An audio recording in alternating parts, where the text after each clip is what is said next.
Hi, I'm Scout, and this is my project on Lydia Darragh. I made her this is her summary on her life.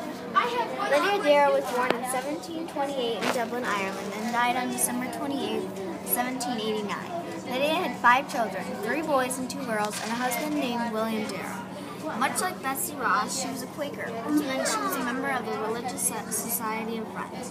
Lydia also was a midwife, which meant she was trained to take care of children. Suddenly, on an ordinary day, Major John Andre knocked on her door and said he wanted to use her house for the top of conversation. For this matter, Lydia had to leave. Lydia already sent her youngest children to her relatives, but she did not know where she was going to stay. So she just insisted on staying in her own house. She stayed in her home and soon got a request that her family would awake after the British conference near 8 o'clock and let the officers out of the house. Before the meeting started, a British officer checked on Lydia in her room, making sure she was asleep. Although the British soldiers thought Lydia was sleeping, she was actually pretending. After he left, Lydia was curious and decided to listen to the conference through the door. As she was eavesdropping, she heard that the soldiers were planning an attack on George Washington's army. Some people think that the next morning, Lydia got up and said that she was going out for flour, but she actually was on a mission to share her knowings with the American hands. Others say that she gave the information to a cavalry officer. Another myth was that she gave an old needle book to a man named Elias Baldinot, the content to commissary of prisoners, and inside was the information.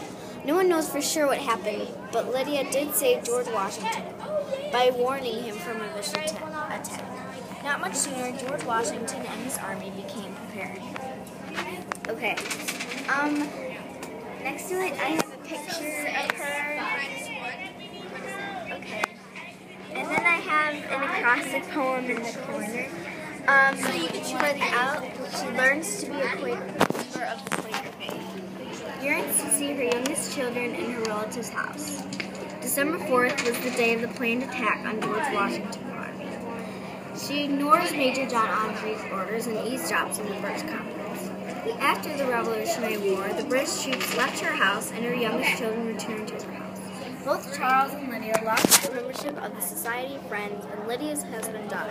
She ran a store until her death on December 28, 1789. She delivered information. Admires the bibliography her daughter Anne wrote about her spy work after her accomplishment. Relatives of Lydia took care of her youngest children after Major John Andre took their house. Religious Society of Friends. She was a member. She acts like she was sleeping, but she was pretending, then soon started to eavesdrop on the conference. She gets to be rewarded by George Washington since she saved him. She has a husband named William Darragh and 5 children named Charles, Anne, John, William, and Suzanne. 4 other children died in infancy. Okay. I wrote a letter that I thought she might have done what her thoughts might have been, and this is to her husband William.